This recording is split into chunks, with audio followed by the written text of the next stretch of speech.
Avec plus d'une cinquantaine de voitures sur la grille de départ, la Race Promotion Night de Zolder a une fois de plus conclu de la meilleure des manières la saison du Belgian Gentleman Drivers Club. Et comme le veut la tradition, l'exercice promettait d'être bien différent des autres manches, avec la bagatelle de 400 minutes de course, soit 6h40 en piste, un départ sur le coup de 14h30 et donc une arrivée au-delà du cap des 21h dans la nuit du Limbourg.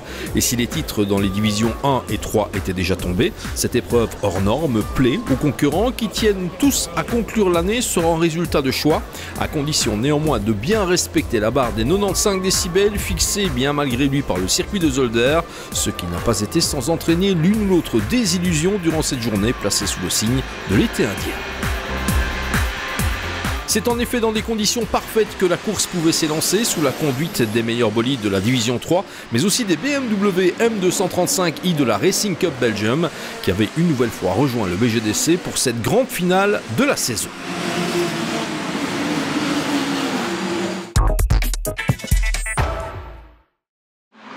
On attaque ce passage en revue des forces en présence par la Division 3 avec un renfort de choix pour accompagner le champion Koen de Witt au volant de la BMW M3 E46 numéro 64. C'est en effet le pilote GT Fred Verwisch, encore vainqueur une semaine plus tôt de sa catégorie lors de la finale du VLN sur la Nordschleife de Nürburgring qui s'y collait, de quoi garantir une sérieuse pointe de vitesse à la bavaroise. Encore fallait-il trouver la fiabilité nécessaire et c'est là que le bas allait blesser avec un bris de cardan mettant un terme précoce à la saison du bolide blanc. La 64 n'allait pas être la seule représentante de la D3 en délicatesse, puisqu'au moment où De Witt s'arrêtait, la 555 de Engelen, Van Mechelen et Verlinde avait déjà quitté l'aire de jeu, victime de sa mécanique. La course de Zolder allait en fait consister en un one-car show de la 163, il est vrai débarrassé de la 64 mais aussi de la BMW M3 numéro 17 de Johan Huygens, victime d'un bruit de moteur à Spa dans le cadre du Racing Festival. Et comme Stine Slongin et Thomas Pissens avaient eu la bonne idée de s'accompagner d'un certain Bert Longin pour disputer cette finale 2015, le résultat était à la hauteur des espérances avec une large victoire de division. Si tout n'a pas voulu sourire cette saison pour Longin Junior et Pissens, le final était totalement réussi à un petit souci de direction près. L'excellente surprise de Zolder allait venir de concurrents qui ne sont pas des habitués du BGDC mais qui se délectent des courses longues. Au volant d'une très bonne BMW M3 E46, Paul et Bart Livens sont plus que distribués leur carte de visite lors de la Race Promotion Night, s'offrant une plantureuse deuxième place en D3. Promis, on les reverra à temps partiel en 2016, leurs activités professionnelles les empêchant hélas de prendre part à l'intégralité de la compétition. Une bonne voiture, une course prudente et au final on a décroché un très bon résultat. Bart, pas le moindre problème, petit accrochage et pour le reste rien de particulier, rien de sérieux. On a surtout joué la carte de la prudence. Pensez-vous que vous serez de la partie l'an prochain en BGDC? On va tout tenter pour y arriver. L'an passé on était en fait déjà présent à cette course avec la même voiture et nous avions terminé 4e. Le podium de la finale était complété par une autre M3, la numéro 9 de Davy et Vincent Conveyns, qui avait pour une fois déserté les rangs du Club Sport Trophy. Le top 4 était complété par d'autres irréguliers du BGDC, Roland Van Asch, Johan de Kergel et Dave Van de Velde, qui se sont relayés au volant de cette autre BMW, pas la plus véloce en piste, mais proposant un compromis intéressant, une belle révélation, ici aussi. La M336 de Steve de Volder et John de Wild laissait elle aussi une belle impression, avec une 5e place finale, venant à son tour démontrer que les bolides homologués en D3 restent assez nombreux en Belgique, ce qui est plutôt prometteur pour la suite. Marquez pas de chance par contre pour une autre grande habituée du BGDC, la BMW Compact à mécanique M3 de Denis Metz et Manfred Verbeek, qui pointaient au 2e rang de la division après une heure de course avant hélas de rentrer dans le rang en raison de soucis divers. Mais une chose est sûre, l'auto originale n'est pas passée inaperçue cette saison, à revoir en 2016 avec un brin de fiabilité en plus. Cette fiabilité qui a également manqué à la M3 E46 numéro 130 de la famille Dirks avec Geert, Jasper et Peter qui étaient classés mais qui auraient espéré un run plus fluide. Point de salut hélas pour la toujours très belle M3 E46 numéro 8 de Warsleus, Olivier Petrons et Bram Mouton qui auraient pu faire la différence sur une telle distance mais qui s'immobilisaient bien trop tôt en bout de ligne droite.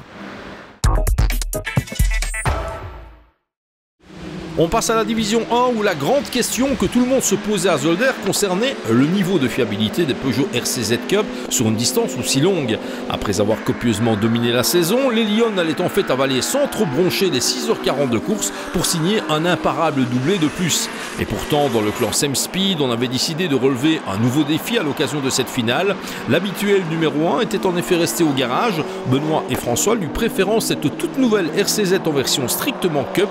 Mieux, l'habituel duo devenait trio en préparation de la saison 2016 avec l'arrivée de Vincent Van Den Abel et la partition allait être tout simplement parfaite, la 1 dominant la division 1 de bout en bout pour remporter une nouvelle victoire de nature à combler la famille Semoulin.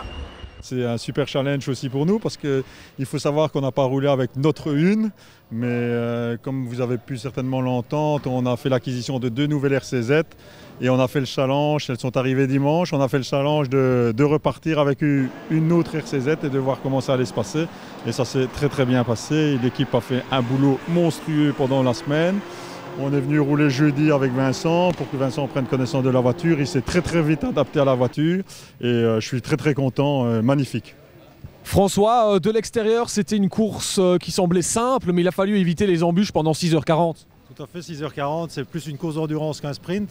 Donc on a, grâce à notre team manager Christophe, établi un plan de route avec des cadences à suivre scrupuleusement, éviter tout accrochage, vibreur, etc. Et on a fait une course sage et qui a payé. Vincent Van Den Abel, on avait l'habitude de voir sur une BMW, passage à la Peugeot RCZ, apparemment ça s'est bien passé, avec un excellent résultat à la clé de toute façon. Oui, très bien, je suis très content, ils ont fait du super bon boulot et une bonne ambiance dans l'équipe. Chapeau aux frères Semoulin et leur équipe. Pour la RCZ numéro 188 de Jérôme Heinen et Grégory Pes, exceptionnellement accompagné par l'expérimenté Philippe Ménage, la journée avait débuté dans une certaine stupeur, le bolide ayant été contrôlé à 2 reprises au-dessus de la limite sonore autorisée. Tout rentrait néanmoins dans l'ordre peu avant le départ et si elle était contrainte de s'élancer depuis la pit-lane, cette autre Lyon se fendait d'une remontée spectaculaire à souhait qui lui permettait de prendre la 2e place de la division 1 et de la classe D, mission allègrement accomplie donc. Grâce à Jérôme et à Greg, la possibilité de rouler sur une excellente voiture, donc on ne pouvait faire qu'un très bon résultat. Et c'est ce qu'on a fait, voilà. 140 ans à nous trois, peu de choses près. C'est Grégory le plus vieux, je pense, non? C'est la plus grande barbe. Grégory, course difficile avec un énorme trafic. Comment ça s'est passé? On a dû gérer notre course, on a fait ça avec notre tête, on a été jusqu'au bout avec ce que notre coach nous a appris depuis notre plus jeune âge. Voilà, donc on a roulé avec notre tête. Et ça a permis d'arriver où on est arrivé, quoi. Jérôme, on va continuer avec la Peugeot RCZ l'année prochaine? Oui, il y a des chances, oui. Il y a encore rien de fait, mais oui. Enfin, en tout cas, si je continue, ce sera avec la Peugeot, oui, c'est sûr. Une 3e Peugeot RCZ était au départ de la course, la 32 de Denis-Émilien Buffet, bien dans le coup elle aussi, mais qui comptait hélas parmi les quelques voitures ayant rencontré des tracasseries sonores pendant la course. Sur le coup de 17h, soit 2h30 après le départ, l'exclusion était inévitable et le bolide se voyait contraint de ne plus quitter son box. Autre voiture particulièrement à son aise sur le circuit de Zolder, la Mini Cooper S numéro 666 de Grégory Serck et Bart Van Samank n'allait jamais quitter le peloton de tête de la division 1, avant hélas d'être victime de sa mécanique et de se retirer, le type de bolide qu'on aimerait néanmoins revoir plus souvent dans les rangs du BGDC. Comme on pouvait s'y attendre, la course allait faire beaucoup de dégâts dans les rangs des candidats au podium en division 1.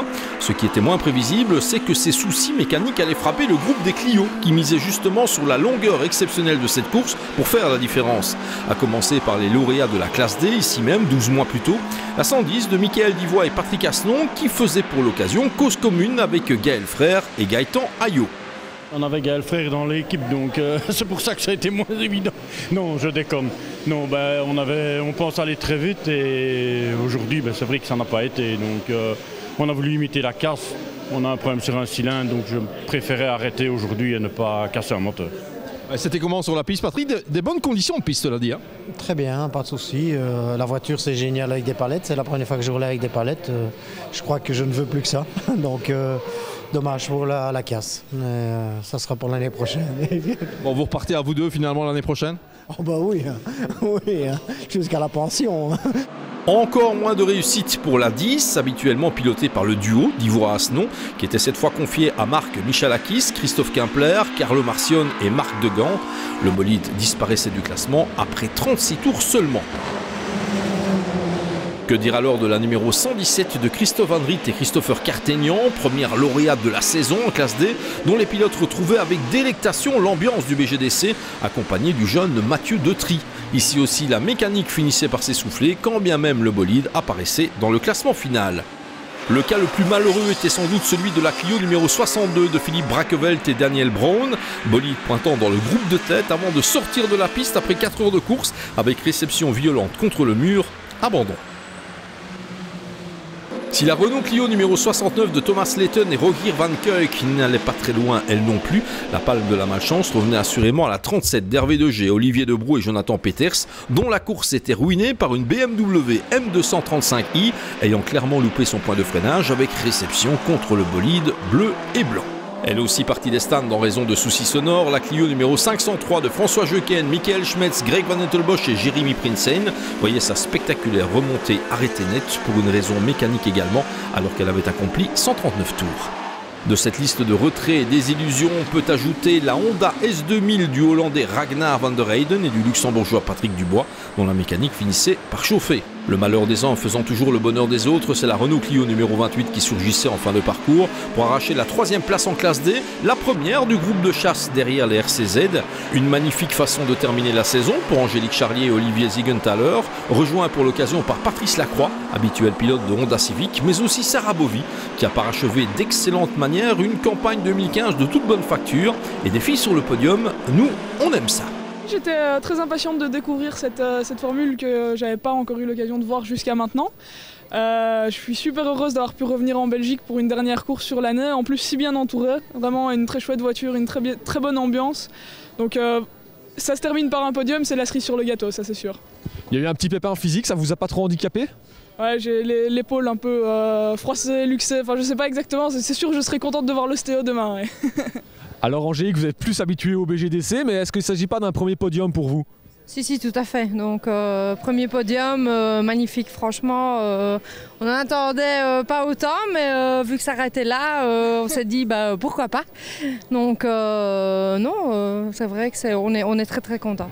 Un tour derrière, c'est une autre Clio, la 70 d'Éric de Wallens et Patrick Van der Heyken, qui surgissait en 4e position, soit le 2e rang des vrais 2 litres si on appliquait déjà la réglementation prévue pour la saison 2016. L'une des meilleures surprises de la Race Promotion Night venait de la Honda Civic numéro 6 du jeune Navrik de Laat et de Patrick Van Biloen, qui connaissait une course fluide lui permettant de pointer dans le même tour que la Clio numéro 70 avec un top 5 à la clé, soit son meilleur résultat de la saison là où on ne l'attendait pas nécessairement. C'est beaucoup plus loin dans le classement qu'on retrouvait le bolide complétant le top 6 de la classe D, en l'occurrence la Clio numéro 59 de Benoît Carr, Mathieu de Robiano et Sven Zebar, dont l'évolution n'a pas été simple, mais qui parvenait à l'usure à ajouter une place d'honneur à son excellente saison 2015. Unique voiture de la catégorie 1600 cm3, soit la classe C, la petite Honda Civic numéro 46 de Rudy Thiroux, Rodrigue Gillion, Mats Breckpot et Sébastien de Reyck était donc la plus petite voiture du plateau, renvoyée en classe D comme le stipule le règlement en cas de nombre insuffisant de concurrents dans une catégorie donnée. Ce qui ne l'a pas empêché de tourner comme une horloge et de se classer 7e parmi les 2 litres et assimilés, une sacrée performance. Ça s'est plutôt bien passé, l'objectif c'était de finir la course. Chose qu'on a faite, on s'est bien amusé, même avec un petit 1600, incroyable, ce petit 1600 VTI, ça va vraiment bien. Ça, effectivement, vous êtes versé dans ce cas-là dans la catégorie des 2 litres, forcément, et là, force est de reconnaître que le classement est très honorable. Oui, on a fait de notre mieux en tout cas, je pense qu'on finit à la 7e position en 2 litres, ce qui est vraiment pas mal, vraiment bien. Les autres bolides de la classe D ayant croisé le drapeau à damier au terme des 400 minutes de course, c'était la Renault Clio numéro 210 de Nicolas Van Gelder, Anthony Michalakis et Stéphane Lucas, qui devançaient les Clio 37, 503 et 117 dont on a déjà parlé et dont la course a été marquée par des soucis d'hiver. On passe à la classe E, la catégorie des 2,5 litres où les problèmes allaient malheureusement être nombreux pour plusieurs concurrents de pointe, à commencer par la Nissan 200 SXR numéro 200 de Philippe Lano et Quentin Niclot, accompagné pour l'occasion par l'expérimenté José Claus, mais aussi par le champion 2015 de la Blancpain Endurance Series, Wolfgang Reib en personne. Hélas, la Nippon rencontrait très tôt des soucis qui empêchaient Reib de faire étalage de son talent dans le contexte du BGDC, à revoir au plus vite. De leur côté, Jean-Yves Beckmann, Christophe Denis et Alain Neutelers avaient décidé de faire appel au jeune Romain De Geer, champion de Belgique Clio Cup 2015, pour les assister au volant de la Porsche Boxster numéro 24. La mécanique mettait là aussi un terme trop rapide à la prestation du bolide.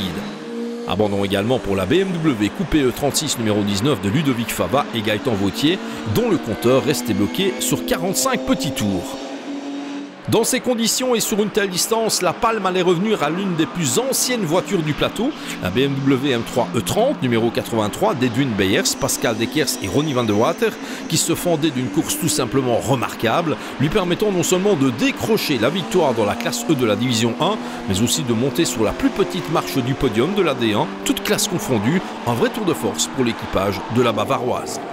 Comme on pouvait aisément l'imaginer avant le départ, les BMW 325i du Club Sport Trophy chez Ryan Horemans allaient réaliser un impressionnant tir groupé au classement de la classe E, d'autant que la lutte pour le titre restait largement ouverte avant le départ. Les rebondissements n'ont pas manqué et c'est la 57 de Jimmy De Bruycker, Stéphane Geur Jr. et Bart Van Haren qui décrochaient la timbale à Zolder, soit une première victoire cette saison pour ce bolide, ce qui permettait à De Bruycker d'achever la campagne au 3e rang de cette course dans la course. S'il est un équipage qui a marqué la fin de saison de son empreinte dans le Club Sport Trophy, c'est bien celui composé de Luigi et Giovanni Doniacuo. La preuve par une excellente 2e place au terme de la Race Promotion Night, dans la foulée d'un premier podium à Francorchamps lors du Racing Festival. Et en prime, un top 5 final au championnat et un podium en classe E. Le vainqueur du BMW Club Sport Trophy 2015, c'est sur la plus petite marche du podium de cette catégorie qu'on le retrouvait. Bien entouré d'un Steven De Wulf, débutant mais très étonnant, et d'un Xavier Massen qui brille généralement sur la scène internationale, Grégory Ekman a finalement coiffé tout le monde sur le poteau pour 2 petits points, encore un jeune loup révélé dans le cadre des épreuves du BGDC. Candidat régulier à la victoire en classe E, la BMW M3 E36 numéro 077 de Didier Clermont, Thierry Grissouille et Rudy Spiegeler ne pouvait cette fois que compléter le top 5 des bolides propulsés par un moteur 2,5 litres ayant rendu 9 tours au vainqueur du jour.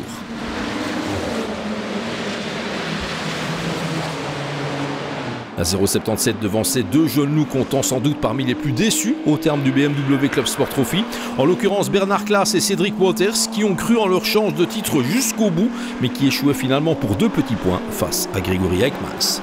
Ultime prestation compliquée également pour Kenny Boykens et Kobe Vastils, dont la BMW 325i E90 numéro 90 a alterné le bon et le moins bon cette saison après une remarquable campagne 2014, comme quoi les années se suivent sans nécessairement se ressembler. Le top 5 du Club Sport Trophy de la finale de Zolder était de son côté complété par la 325i numéro 169 d'Olivier Hermans et Yola Mens qui encadraient les débutants Timothy Deboul, Joël Eulenbroek et Arnaud Portugals qui ont d'emblée fait bonne impression. La 169 devançait d'un petit tour, la 151 d'un Thierry Dezan, cette fois accompagné de Fabrizio Valentino, Johan Lambrechts et Régis Gosselin. Prestation remarquée également pour la 157 de Carmen Mills, Davis Suffelers, Luc Janssens et Tim Mikkels, qu'on espère revoir à ce niveau de compétition le plus souvent possible en 2016. Course problématique par contre pour la BMW 318i E30 de Steve Klaas et Eric Delnest, qui ne pouvaient que compléter le classement de la classe E en division 1. Quant à Lorenzo Doniacuo et Giovanni Scamardi, excellemment accompagnés d'Éric Jamard à Zolder, ils étaient sans doute les grands perdants du BMW Club Sport Trophy 2015, des ennuis de cils en bloc au niveau du pont arrière ruinant trop rapidement leur course. Les 2 hommes, vainqueurs à 2 reprises cette saison, devant finalement se contenter de la 4e place au championnat. On termine ce tour d'horizon par la poignée de bolides composant le BRCC Club by BGDC, dont cette course était disputée hors championnat, histoire de saluer les impressionnants vainqueurs au classement général de la Race Promotion Night de Zolder. On sait que la BMW 120D Racing Team de Jan de Voort et Johan Van Loo apprécie par-dessus tout les longues distances, mais en compagnie de Geoffrey Heining, le duo a tout simplement dominé son sujet lors de cette finale, remportant bien sûr sa catégorie, mais surclassant les vainqueurs des divisions 1 et 3. Impressionnant. Le podium du BRCC Club by BGDC était complété par la toujours appréciée VW Golf 5 TDI de Kurt Hermann, accompagné de ses amis espagnols Buzian Fontan, Samuel Gomez et Felipe González, qu'on devrait revoir en 2016. C'était une bonne journée pour nous et dans l'ensemble, la voiture a bien fonctionné.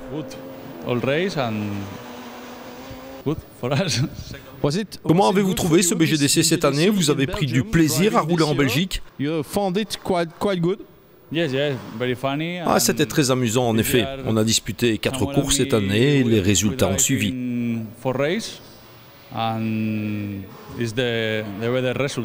Vous serez de retour l'an prochain? Peut-être. En fait, nous l'espérons.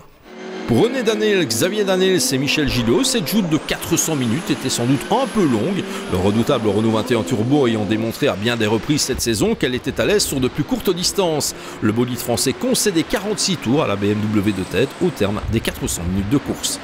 Quant à la Seat Leon TCR du Bascouten Racing, elle préfigure l'avenir d'une certaine frange du sport auto sur circuit dans le Benelux, mais à leur volant, les très locaux Peter Frank et Christophe Bellien ont joué de malchance, ne parvenant pas à boucler la distance.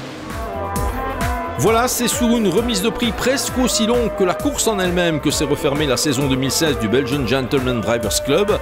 L'an prochain, cette compétition réservée aux amateurs, Gentleman Drivers et autres jeunes loups issus du karting deviendra une série internationale FIA, sans que des changements majeurs ne soient relevés. Et les projets les plus divers sont déjà impressionnants. Rendez-vous au printemps pour le premier affrontement de la nouvelle saison.